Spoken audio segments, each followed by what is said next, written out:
Masih bersama saya Aiman Wicaksono, Anda menyaksikan Rakyat Bersuara. Ada kampus-kampus teman-teman di sini dari Universitas Indonesia. Mana suaranya? Dari UIN, Syarif Hidayatullah. Ya. Suaranya mana? Oke. Dari Atmajaya. Dari BSI ya. Dan di sini ada dosennya juga. Dosen Universitas Indonesia ya, dosen UI. Bung Rocky Gerung. No Rocky no party. Awas.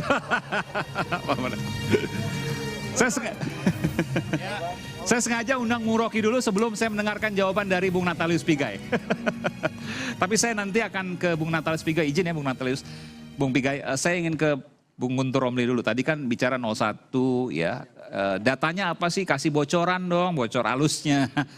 03 bocor halusnya apa nih? Apa yang bisa disampaikan? Kok sampai sekarang belum kedengeran?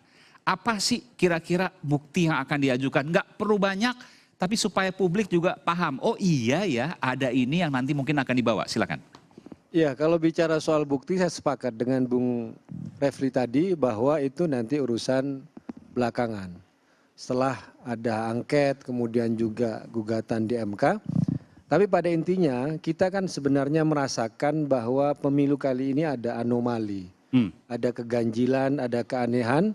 Bukan hanya dirasakan oleh misalnya kalau kita melihat hasil quick count dan kalau kita mau percaya. Bukan hanya dirasakan oleh pihak yang kalah. Tapi juga menurut saya juga pihak yang merasa menang juga merasakan keanehan.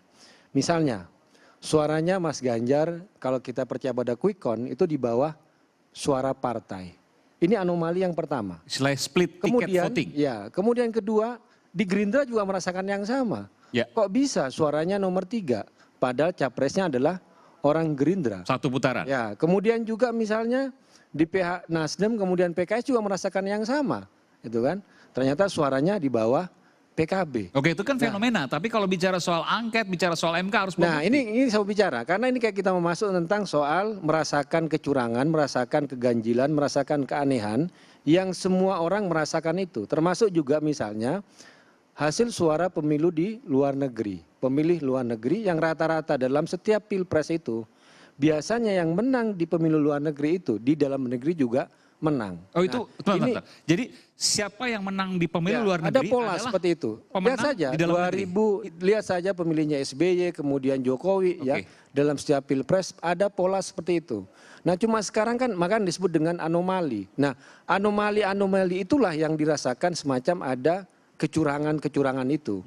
Karena misalnya kenapa kok luar negeri itu Pak Ganjar bisa menang? Apakah misalnya karena disebut dengan anomali, berarti kalau anomali itu berarti ada intervensi.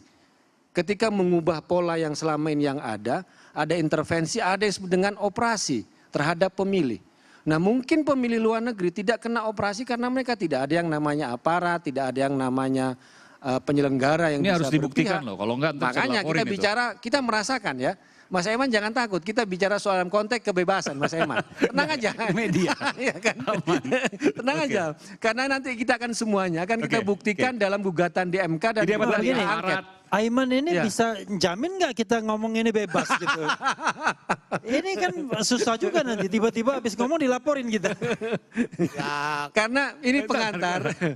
Nggak mungkin dilaporin dong, ini forum ilmiah kok. Santai aja. Santai aja. Jadi, tapi bentar. Jadi Bung Aiman, ya. Tapi di zaman Pak Prabowo misalnya, ini kita sekali lagi ya belum mengumuman, tapi saya mau tanya, di zaman Pak Prabowo nggak akan ada yang berubah soal demokrasi? Saya kan pembela kemanusiaan yang selalu ada di belakang Prabowo pada saat setiap debat. Dan ya nggak mungkin lah, itu bukan jiwa Prabowo. Anda bayangkan Prabowo itu ya garis keempat tahun 98. Garis pertama komando utama itu presiden. Komando lapisan kedua Panglima TNI. Lapisan ketiga Kepala Staf Angkatan Darat. Lapisan keempat Pangkostrat. Sampai sekarang Prabowo disalibkan terus menerus. Dituduh orang yang bersalah, praduga bersalah. Pak Prabowo tidak pernah bilang, artinya mana ada di seluruh dunia, coba tunjukkan kepada saya di dalam sistem militer itu tidak ada perintah dari atasan. Ini Tapi maksudnya semua ditanggung oleh Prabowo. Itulah orang baik orang itu. Ini maksudnya apa? Pak Prabowo itu baik. Kemudian itu yang pertama. Yang kedua, mana ada kalau Prabowo itu otoriter. Mending dia beli partai baru. Uangnya banyak kok. Tapi dia dirikan partai bertahun-tahun. Kalah demi kalah. Karena Pak Prabowo tidak mengerti cara curang. Kan beli partai juga Kalah belum tentu, terus kan, beli karena partai belum tentu sukses. Karena Ada contohnya kami gagal timnya juga. Pak Prabowo itu tidak mengerti cara curang. Yang tahu curang itu adalah yang sono-sono itu, yang sudah berkali-kali curang itu. Benar nggak? Kalau kami tahu cara curang, mungkin 2014 kami menang. 2019 kami menang kalau kami tahu cara curang. Katanya dulu-dulu, kalau sekarang beda. Ya bagaimana cara belajarnya? Oh nggak ada gurunya kok. Ya.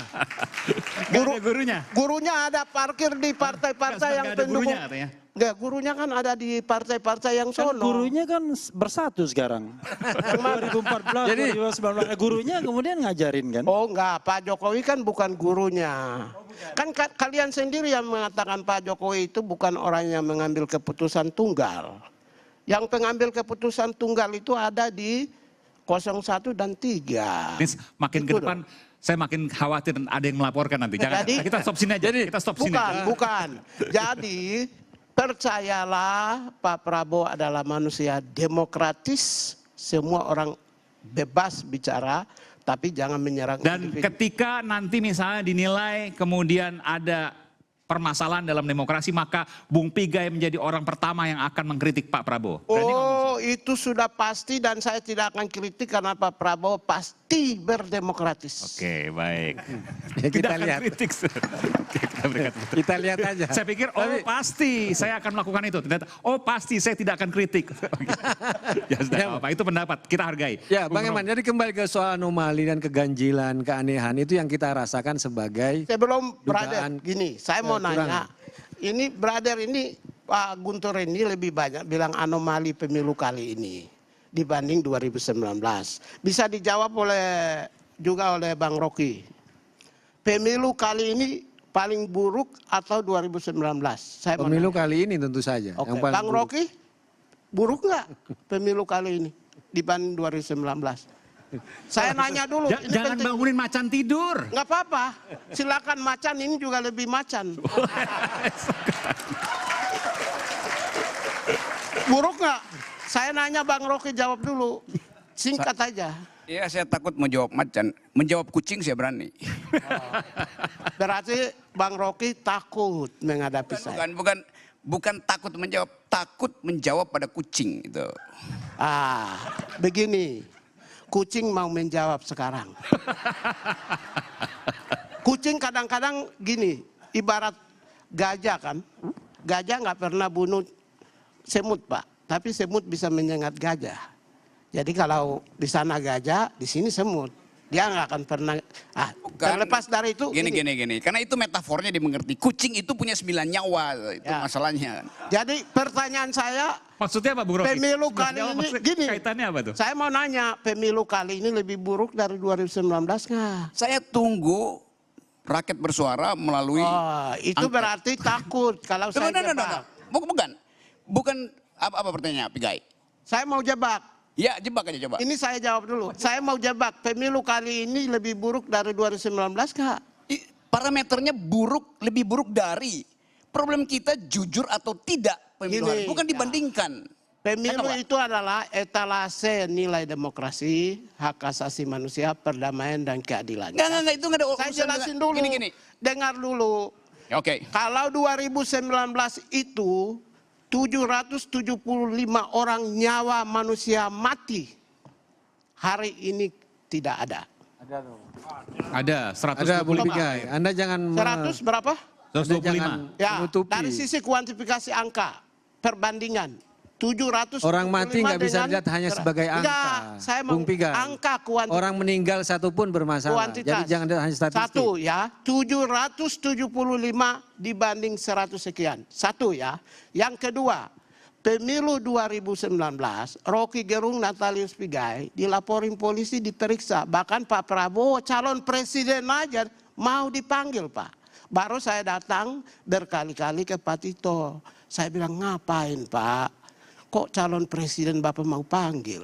Dia bilang, oh saya gertak aja katanya. Ini televisi biar dengar. Saya pelakunya kok. Jadi hari ini yang dianggap kriminalisasi cuma satu orang namanya Aiman Wijaksono. Itu dipanggil polisi, Ya, Bung. Tersangka hari sekarang. ini pemilu kali ini yang dianggap kriminalisasi hanya satu orang namanya Aiman Wijaksono.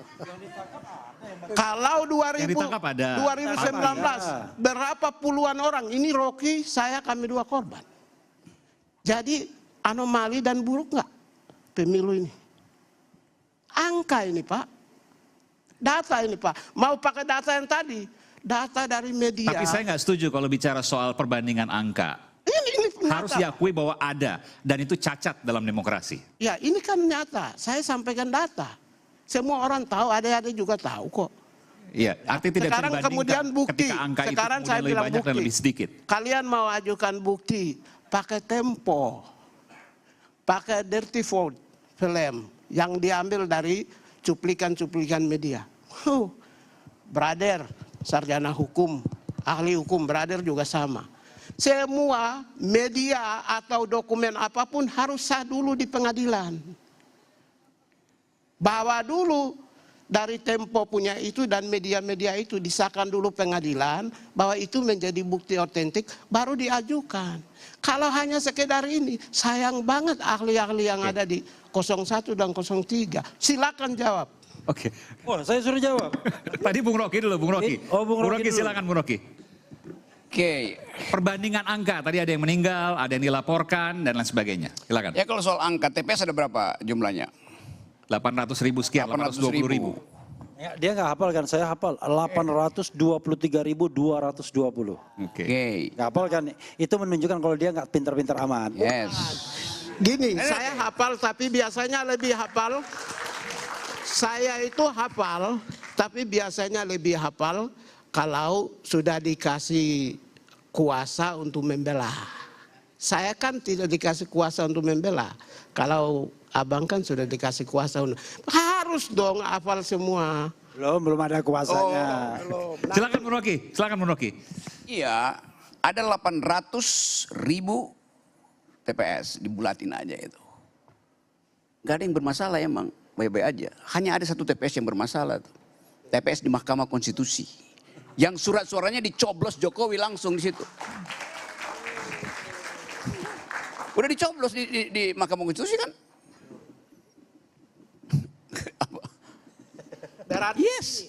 Berarti hadirnya Gibran itu abang benar-benar takutkan. Enggak, Dia kan kandidat, jelas. bukan terpilih. Saya nggak ngomong itu, saya ngomong Jadi TPS betul- yang bermasalah itu cuma satu. Ya. Yaitu TPS di Mahkamah Konstitusi, TPS nomor 90. Ya, Mahkamah Konstitusi keputusan secara sah, legal, undang-undang memutuskan Gibran masuk calon. Gibran Tidak ada masuk soal. calon saja sudah menyatakan menang. Gimana dong? Tidak ada soal. Takut dong kalau Tidak ada begitu. soal. Hitler itu dinyatakan legal. Ya, Dipilih secara demokrasi itu. ya. Tapi 2 bulan kemudian seluruh penduduk Berlin mulai merasa ada yang aneh di situ tuh. Jadi bayangkan. Jadi yang disebut kecurangan itu bukan sekedar data kuantitatif. Ya. Tapi perspektif orang tentang persoalan pertama pintu masuknya. Jadi saya terus mengatakan bahwa curangnya itu dimulai dari pintu masuk Mahkamah Konstitusi. Udah. Dan itu kemudian derivatifnya kita tunggu di kotak-kotak suara. Tapi Yang sekarang keputusan Mahkamah Konstitusi itu inkonstitusional nggak? pasti inkonstitusional. Siapa yang bilang undang-undang kok? Iya, yang bilang itu Keputusan siapa? Mahkamah Itu Konstitusi itu Ini ya, undang-undang kok. Saya itu tahu betul putusan Mahkamah Konstitusi itu ya. Sebenarnya nggak sopan itu ketika kemudian diumumkan karena belum ada kesepakatan di antara 5 hakim yang mengabulkan. Dari 5 hakim yang mengabulkan itu, 2 hakim ternyata mengatakan yang boleh dicalonkan adalah berpengalaman atau sedang menjabat gubernur. Yang kepala daerah secara umum itu cuma 3. Makanya Saldi Isra sebagai wakil ketua Mahkamah Konstitusi mengatakan heran. Persoalannya adalah itu kan soal etik dan etiknya kemudian sudah terbukti. Ketika kemudian secara kasar Ketua Mahkamah Konstitusi kemudian memaksakan untuk membacakan putusan itu, disitulah persoalan terbesarnya. Nah sayangnya putusan MK itu selalu diberi judul final and binding. Begitu final and binding, kita tidak punya mekanisme untuk membatalkannya. Walaupun putusan itu sontoloyo, ngawur begitu. Itu persoalannya. Ya, gini, Bigai. kalau belum pernah ada di dalam lembaga, pimpinan lembaga yang komisi-komisi, yang pimpinannya terdiri dari lebih dari satu orang, ya bahasanya begini. Kalau saya kan mantan pimpinan Komnas HAM, 11 orang komisionernya. Hampir jadi deputi. Sekalipun besar gitu ya. Sekalipun dissenting opinion itu ada 5 orang, kemudian yang menang 6, keputusan yang keluar adalah keputusan. Di Blibli Payday aja, tanggal 25 belanja di Blibli Payday. Ada anggota-anggota di situ yang menyampaikan kepada publik tentang al-ihwal yang terjadi dalam Apa yang mau dapur. disampaikan Bung Pigai? Maksudnya apa? Jadi keputusan MK adalah keputusan yang sah. Sudah Tidak final sekedar dan mengikat. binding, Ya. tidak sekedar binding, tapi itu adalah keputusan Mahkamah Konstitusi. Yang sah, itu yang mau sampaikan. Bung Rocky ada tanggapan soal itu? Ngerti saya itu, legalitasnya ada. Karena you bicara tentang konstitusi dalam perspektif hukum positifnya itu. Tetapi konstitusi juga mesti dibaca di dalam rangka penyempurnaan peradaban demokrasi. A living constitution. Nah, living constitution ini isinya adalah ethics. Itu dasarnya kan. Nggak ada konstitusi yang berhenti pada black letter of the law itu. Yang baca sebagai tulisan hitam di situ kan. Begitu Anda, kenapa dimaksudkan supaya seseorang itu bisa diselundupkan lewat Mahkamah Konstitusi? Siapa yang diselundupkan? Pigai, nggak ada soal. Ini anak presiden yang diselundupkan menimbulkan interpretasi bahwa seseorang menginginkan dinastinya diperpanjang. Kan cuma itu keterangannya. Ada nggak ada di konstitusi? Tapi reason kita mengatakan bahwa living constitution mengatakan ada pelanggaran etik luar biasa itu. Walaupun Jimli nggak sebut orangnya, tapi otak kita mengatakan yang dimaksudkan Jimmy yang mengintervensi Mahkamah Konstitusi adalah orang yang kekuasaannya di atas ketua Mahkamah Konstitusi. Meskipun itu tidak membatalkan apapun karena Nggak ada soal, nggak Mahkamah membatalkan. Konstitusi final dan mengikat. Gimana Iya, Bung Rocky? final dan mengikat secara legal. Kalau kita baca konstitusi sebagai black letter of law.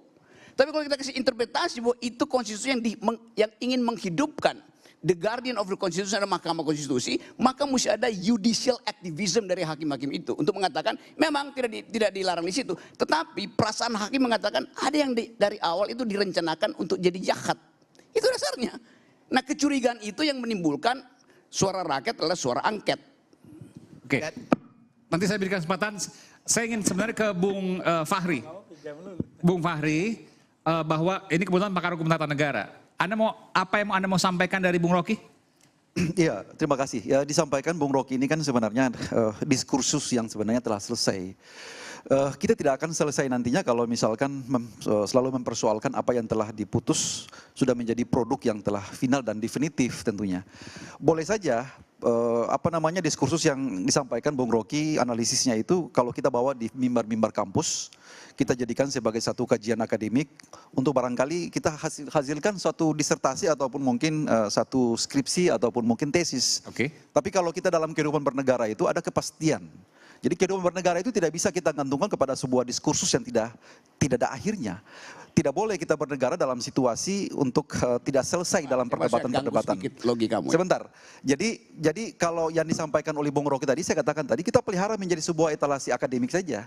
Biar saja itu menjadi satu diskursus yang tidak selesai, biar itu menjadi satu Dan tidak akan pernah selesai menurut Anda? Iya, bernegara itu ada kepastian. Bernegara itu harus ada kepastian hukum. Makanya Ketika menggunakan logika Bung Rocky maka nggak akan pernah selesai. tidak akan selesai, negara tidak akan bergerak. Karena kita berdebat di tempat, kita akan berdebat dalam Bung situasi Rocky, yang logika Anda jalan stagnan tanpa gitu. ujung. Oke, saya terangkan. Itu nggak bisa. Lahan itu. Apa yang menyebabkan negara itu bergerak? Hukum yang beku atau hukum yang hidup? Makanya hukum itu kan ada 3 frame. Tunggu, saya tanya dulu. Apa yang menyebabkan negara itu bergerak? Living law Yes, Bung Rocky. that's Ya, poinnya living law itu. living law itu sebagai Tunggu, satu living law itu ada dalam konstitusi apa tidak? living law itu tidak dalam konstitusi. Justru itu yang menyebabkan Konstitusi itu cuma hanya memberikan frame yang pasti. gerak. Ya justru itu Anda bilang Ya kan? supaya negara bergerak pakai yang pasti. Yang pasti itu berhenti. Makanya saya katakan dalam mengambil keputusan itu, jadi living law itu begini. Faulty law reasoning ada di situ. Living law itu dalam rangka untuk memproduksi sebuah kebijakan. Jadi kebijakan itu begini. Oke, Saya katakan begini Bung Rocky, dalam rangka untuk membuat satu decision. Ya. Ngerti saya, tapi you bilang tadi supaya supaya negara bergerak, mesti ada kepastian hukum. Di mana kita bernegara? Tunggu dulu tuh logikanya ya. Anda punya premis, negara Oke. bergerak bila ada kepastian hukum. Terus saya tanya, yang menggerakkan negara itu positive legal reasoning atau yang tadi yang Anda sebut sebagai living constitution. Anda bilang living constitution. Living constitution tertulis nggak sebagai black letter dalam konstitusi? Dalam kajian Tunggu. Tertulis nggak? dalam kajian konstitusi begini, kamu katakan begini. Dalam kajian begini. Jadi reasoning ya Saya dalam jawab aja. legal Living law tidak tertulis. Sudah, Itu itu. tidak Jadi saya katakan tertulis. begini, Kenapa Anda dalam bantah rangka untuk sendiri membuat logik? memproduksi sebuah keputusan ataupun Saya nggak kebijakan. peduli itu. Yang saya tuntut adalah koherensi Hukum itu dari pasti. pikiran. Kita berbicara tentang hukum itu Oke. pasti. Hukum nggak boleh nggak pasti. Nggak ada- Kalau hukum tidak pasti, keadilan tidak bisa ditegakkan. Saya setuju itu. Makanya saya katakan tadi bahwa forum perdebatan Mahkamah Konstitusi sudah selesai. Terlepas yang disampaikan oleh Bung Refli tadi. Sebentar. Enggak. Yang disampaikan Bung Refli tadi itu saya setuju. Saya ngerti itu. Bahwa belum Tidak selesai. pernah Sebentar. selesai. Tidak akan pernah Nanti selesai. dalam hak angket juga akan dibahas soal itu. Putusan 90 itu terlepas dari baik buruknya, dia menjadi hukum. Enggak, saya nggak peduli itu. Persoalan nantinya peradaban ini mereview You dengan berkali- mencatatnya dengan satu kesimpulan, satu Oke. premis bahwa itu adalah sesuatu yang tidak Kita benar. akan lanjutkan Itu urusan setelah lain. jeda, tetaplah bersama kami di Rakyat Bersuara. Kami akan berikan kesempatan nanti kepada yang lain. Bung Adi nanti.